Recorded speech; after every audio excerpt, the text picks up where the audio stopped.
पुस्तक उसका पहला अध्याय और 12 से लेके 14 पदों के बीच में हम इस बात को देखेंगे। कुलूसियों की पुस्तक उसका पहला अध्याय और 12 से लेके 14 पदों के बीच में हम इसे देखेंगे। मिला? और पिता का धन्यवाद करते रहो, और पिता का धन्यवाद करते रहो जिसने हमें इस योग्य बनाया कि ज्योति में पवित्र लोगों के साथ मिरास में सहभागी हो। मिरास में हम सहभागी हो। ओके। उसी ने हमें अंधकार के वश से छुड़ाया, अपने प्रिय पुत्र के राज्य में प्रवेश कराया, जिससे हमें छुटकारा अर्थात पापों की क्षमा प्राप्त होती है।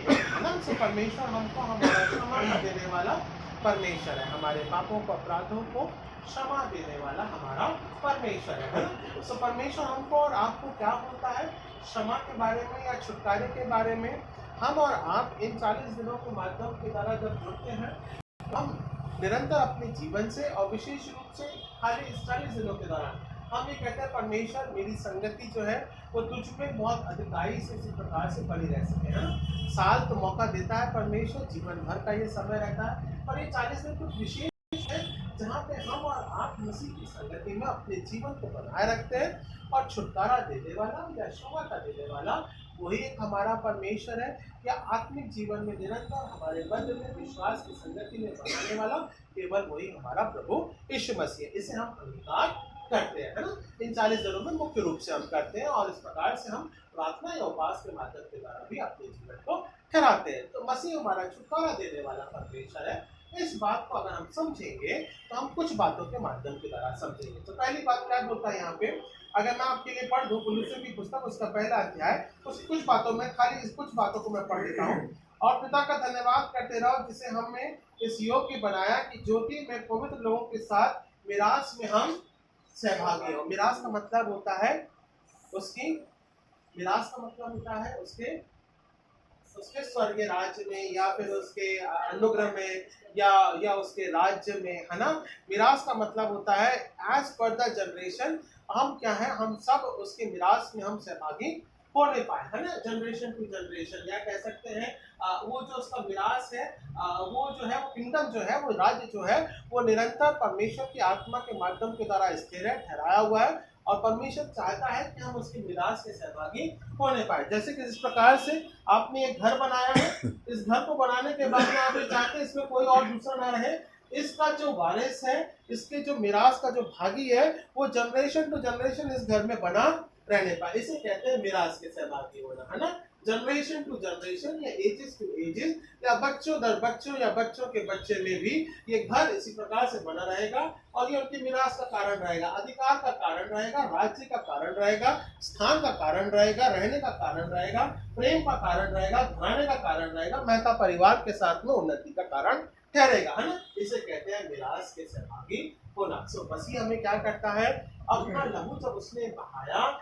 जब उसने हमारा और आपके लिए क्षमा को प्राप्त कराया, तब वो चाहता है कि हम उसकी क्षमा को हम प्राप्त करें, अनुग्रह के द्वारा उसके छुटकारे को हम प्राप्त करें, और उसके स्वर्गीय राज की मिरास के भागी हो सके, है ना। और मिरास किसको दिया जाता है, हर किसी को नहीं दिया जाता है, जो उसके बच्चे होते हैं, जो उसके साथ जनरेशन टू जनरेशन चलते हैं, या परमेश्वर के विश्वास में अपनी संगति को बना के रखते हैं। अब वो चाहे 60 साल की संगति हो, 70 साल की संगति हो, साल 2 साल की संगति हो, नए रूप में जुड़ने वाले लोग हो, तो परमेश्वर चाहता है कि हम सब विश्वास में जुड़ करके परमेश्वर के मिरास के भागी हो गए, छुटकारे का कारण बने, क्योंकि मसीह जो है हमारा छुटकारे का देने वाला परमेश्वर है। सो इस बात को हम समझने के लिए हम कुछ बातों को वचन में से पढ़ेंगे और सीखेंगे।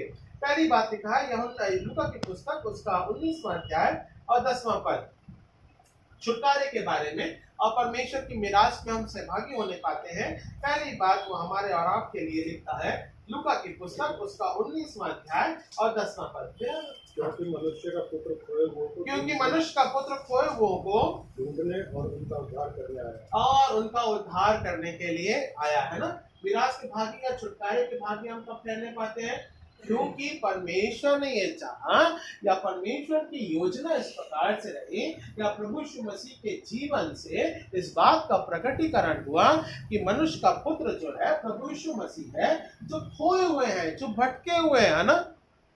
जो जिनके पास में घर नहीं है ना, चाहे आत्मिक रूप में हम जिस प्रकार से देखते हैं ना, सो वो चाहता है कि तुम तुम्हारा घर परमानेंट करो, स्वर्गीय राज के तुम वारिस बनो, उस विरास के भागी बनो जो तुम भटके हुए हो। हमारा जो पापमय जीवन है जिसके द्वारा हम संसार में भटके हुए हैं, उसको हम मसीह में प्राप्त करें, विश्वास की योग्यता में बढ़े, छुटकारे को हम प्राप्त करें, क्षमा को हम प्राप्त करें, ताकि हम उसके स्वर्गीय राज्य में प्रवेश करने पाए। इसीलिए मनुष्य का पुत्र क्या बोलता है, प्रभु यीशु मसीह का वचन बोलता है, वो खोए हुओं को ढूंढने और उनको अपने बच्चे के रूप में, अधिकार के रूप में लेने के लिए या सामर्थ के द्वारा अपने जीवन को हमारे मध्य में रखने के लिए वो प्रकटीकरण करता है। और प्रभु यीशु मसीह का आना इसी बात को ठहराता है कि जो मेरे बच्चे हैं, ये जिनका जीवन है जो भटका हुआ है, वे मसीह में प्राप्त करें या मसीह के लहू में छुटकारे को प्राप्त करें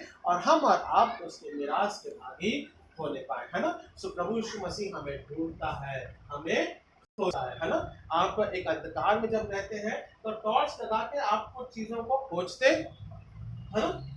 लाइट अगर चली जाए तो पहले क्या ढूंढा जाता है, पहले तो आँख फोड़ के, ठुकरा के, टक्कर खा के मोमबत्ती पहले तो ढूंढी जाती थी, या तो टॉर्च ढूंढा जाता था, कहीं रखा है, कहाँ रखा है, क्या रखा है ना। बहुत पुरानी बातें हैं, ऐसी है ना। बॉम्बे में तो ऐसा तकलीफ नहीं होती है, एकदम से चली जाए तो या तो कुछ चीजें ऐसी होती हैं जो बिल्कुल एकदम सामने रखी रहती है, बराबर है। कुछ चीजें अगर नहीं होती है, सामने नहीं रखी है, तो आपको ठोकर खा करके इधर उधर ढूंढ ढांढ के, हाँ भैया ये मिल गया, है ना। सो परमेश्वर क्या है, परमेश्वर बोलता है मैं तुम्हारे जीवन को उस अंधकार में से ज्योति में ठहरा के आ रहा हूँ, ताकि तुम्हें ठोकर ना लगे, तुम पाप के अंधकार में गिर ना जाओ, बल्कि मैं तुम्हें वो ज्योति दिखाता हूँ उस अंधकार में, ताकि मैं तुम्हें जो खोए हुए हैं उस अंधकार में से निकाल करके तुम्हें आत्मिक ज्योति में मैं ले चलो, है ना। तो वो हमें ठोकर खाने नहीं देता, है ना। ये हमारा आत्मिक वचन है। इसीलिए 40 दिन क्यों मनाते हैं, हमारा आत्मिक जीवन अगर दृढ़ नहीं है, यदि हम अंधकार में अभी भी ठोकर खा रहे हैं, तो परमेश्वर का वचन अगर हम इन 40 दिनों में भी आज्ञा के माध्यम के द्वारा पालन करते हैं, सुनते हैं, पढ़ते हैं, समझते हैं, उपवास रखते हैं, जिस भी प्रकार से अब आपकी दिशा में अपने जीवन को रखते हो, उसमें वो ज्योति का कारण बनता है ना। तो ये 40 दिन हमारे लिए ज्योति का कारण है, मसीह के साथ संगति का कारण है, मसीह के साथ हम खोजने का कारण है, ताकि हम उसके निराश के सहभागी हो सके। इसलिए प्रभु यीशु मसीह बोलता है मैं तुम्हें ढूंढने आता हूँ, है ना। मनुष्य का पुत्र ढूंढने के लिए आता है। ओके, पहली बात हो गई। दूसरी बात क्या लिखा है, तीतुस की पुस्तक उसका 2 अध्याय और 14वें पद में, नए नियम के अनुसार तीतुस की पुस्तक छोटी पुस्तक है, तीतुस की पुस्तक उसका 2 अध्याय और 14वां पद। टाइटस तीतुस जिसने अपने आप को हमारे लिए दे दिया, जिसने अपने आप को हमारे लिए दे दिया कि हमें हर प्रकार के अधर्म से छुड़ा ले और शुद्ध करके अपने लिए एक ऐसी जाति बना ले जो बड़े बड़े कामों में सरगर्मी हुई है। सरगम का मतलब होता है, सरगम का मतलब होता है नहीं सरगम नहीं है, सरगमी मतलब उसकी, हाँ उसके साथ में, है ना। It should be involved, उसके साथ, उसमें या मसीह में या उसकी संगति में हम बने रह सके, है ना। जब हम में बने रह सकेंगे तब हम कभी भी अलग नहीं होने पाएंगे, है ना। It should be like that, it should be mixed well, है ना। चाय हम बनाते हैं, मैंने उदाहरण बहुत बढ़िया दिया था, मैंने शाम को भी ऐसे किया था। चाय पीते हैं ना रॉबर्ट साहब? हाँ जी बिल्कुल। और बहुत से लोग बहुत सी चीजें भी पीते हैं। शाम को बहुत सी चीजें की जाती है। एक शुड बी मिक्स ना, है ना। चाय पत्ती, शक्कर, दूध, जब तक अदरक तब तक मिलेगा नहीं, तब तक मजा नहीं आएगा, है ना। बोलेगा पता नहीं क्या बना दिया, बराबर मिला ही नहीं है ना। It should be mixed well। तो सरगम का मतलब होता है you should be mixed well in Christ, है ना। मसीह में आत्मिक जीवन इस प्रकार से सरगमी बना रहे। It should be involved in that condition कि मसीह हमारे साथ में या हम मसीह के साथ में कभी अलग नहीं होगा, है ना। हाँ, सो परमेश्वर चाहता है कि 40 दिनों के दौरान कि वो हमारे और हमारे जीवन के साथ में हम उसके साथ संगति में बने रह सकें, उसके अनुग्रह के द्वारा हम जीवन को प्राप्त करें। और परमेश्वर हमको और आपको इसी बात को यहाँ पे प्रकट करता है, सारे अधर्मों से छुड़ाने वाला भी हमारा परमेश्वर है। जब तक हम उसके साथ बने नहीं रह सकेंगे तब तक हम अधर्म से छुटकारा नहीं प्राप्त कर सकते, है ना। अगर हम उसमें बने रहते हैं तो परमेश्वर अपनी धार्मिकता में या अपने ज्ञान में, अपनी राइचियसनेस में, अपने प्रेम में हमारे जीवन को बनाए रखता है। ओके, ये हो गई दूसरी बात, परमेश्वर के विकास में सहभागी होकर छुटकारे के रूप में हम जुड़ते हैं। तीसरी और अंतिम बात लिखा है पहला कुरिन्थियों उसका पहला अध्याय और 30वां पद। 1 Corinthians chapter 1 verse 30. 1 Corinthians chapter 1 verse 30. परंतु उसी की ओर से तुम मसीह यीशु में हो, हाँ, तो परमेश्वर की ओर से हमारे लिए ज्ञान ठहरा अर्थात धर्म और पवित्रता और छुटकारा, है ना। तो परमेश्वर क्या बोलता है, तुम्हारे ज्ञान का बोध होना बहुत जरूरी है ना। परमेश्वर हमें ये ज्ञान देता है, परमेश्वर ये हमें बुद्धि देता है कि क्या तुम्हारे जीवन के लिए सही है और क्या गलत है। तो परमेश्वर ने क्या किया है, अपने ज्ञान का बोध हमारे जीवन में ठहराया है। इस वचन के माध्यम के द्वारा वो हमें ज्ञान देता है, इस वचन के पढ़ने के माध्यम के द्वारा, के माध्यम के द्वारा या गवाही के माध्यम के द्वारा परमेश्वर अपने ज्ञान का प्रकटीकरण या एनलाइटमेंट जिसे हम कहते हैं ना। बहुत से लोग तपस्या करने बहुत बड़े पहाड़ों में जाते हैं, वो मालूम है क्या प्राप्त करते हैं, वो ज्ञान की प्राप्ति करते हैं ताकि अनंत काल के परमेश्वर को वो जान सके या अनंत काल में वो प्रवेश हो सके या शांति को वो प्राप्त कर सके या मुक्ति को वो प्राप्त कर सके। पर वो ज्ञान सब अधूरा है। परमेश्वर के ज्ञान में हम जिस स्थान में हैं, जिस जगह पे हैं, परमेश्वर हमको वहीं पे ही ज्ञान प्रदान करने के लिए तैयार बैठा है ना।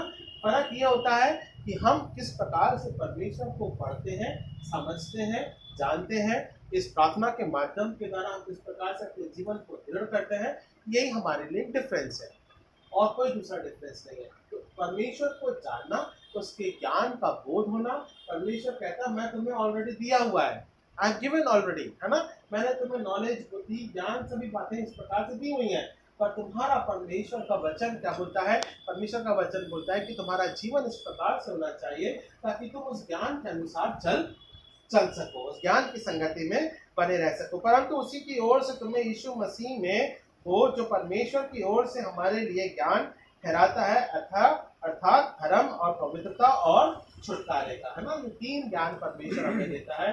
हमें धार्मिकता के जीवन को रखना है, पवित्रता के जीवन को रखना है और परमेश्वर के छुटकारे के जीवन को हमें प्राप्त करना है। ये तीन बातें हम सबों को मालूम है एक मसीह जाति के होने के नाते, और हम यही तीन बातें दूसरे जाति के लोगों को भी बताते हैं या ठहराते हैं कि परमेश्वर में छुटकारा है, जीवन है और परमेश्वर में ही अनुग्रहकारी सामर्थ है ना। सो हम इन तीन बातों को ही परमेश्वर के विश्वास में लेके चले, चाहे हमारे जीवन से चाहे दूसरों के जीवन से। इसके ज्ञान का बोध हम कराएं, ठहराएं और परमेश्वर की प्रतिज्ञा में मध्य निर्माता के रूप में ठहराएं। 40 दिन परमेश्वर हमें छुटकारा देता है, परमेश्वर अपने ज्ञान का बोध कराता है, हमें नया जीवन देता है, सच्ची धार्मिकता में ले चलता है। सो होने दे परमेश्वर के द्वारा हम इस जीवन को प्राप्त करने पाए और उसके विरासत में सहभागी होने पाए। आइए हम प्रार्थना करें।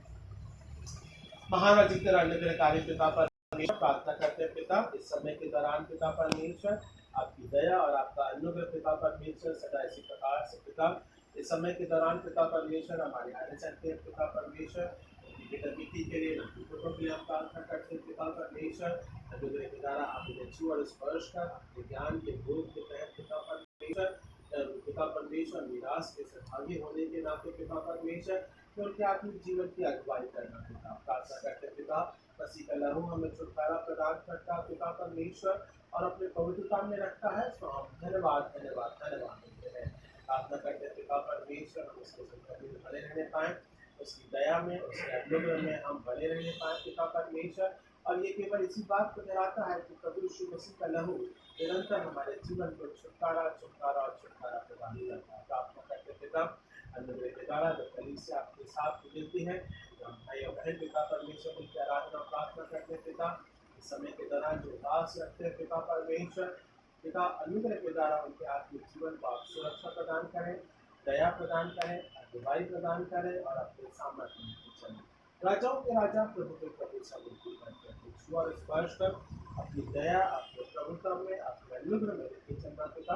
हम इस बात को प्रार्थना करें से पिता, इस आपकी संगति के लिए, आपकी दया के लिए, अनुग्रह के लिए हम धन्यवाद देते हैं पिता। परमेश्वर होने दे आपके जीवन के रूप में पिता परमेश्वर इसी प्रकार से किसी को प्रार्थना में उठाते हुए आगे बढ़ने का विशेष शांति के लिए, उनके जीवन के लिए, उनके हेल्थ के लिए पिता परमेश्वर, भागने के लिए पिता, विश्वास की संगति पिता इसी प्रकार से बढ़ती जाए। कारण घराने के तहत इस बात को हम प्रार्थना करें तो उद्धारकर्ता प्यारे बेटे प्रभु यीशु मसीह के नाम से मांगते हैं, आमीन।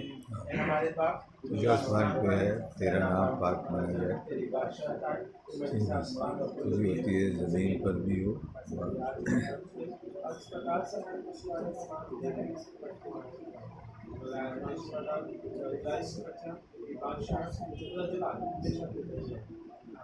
हमारे करेंगे। अब हमारे परमेश्वर पिता का प्रेम, परमेश्वर मसीह का अनुग्रह और पवित्र आत्मा की संगत के सहभागिता अब से लेकर हम सब के साथ मसीह के विश्वास के रूप में आशीष विवाह नियुक्त परिवर्तन। आमीन। सो जय मसीह की आंटी की आशीष में जय मसीह की जय मसीह जय मसीह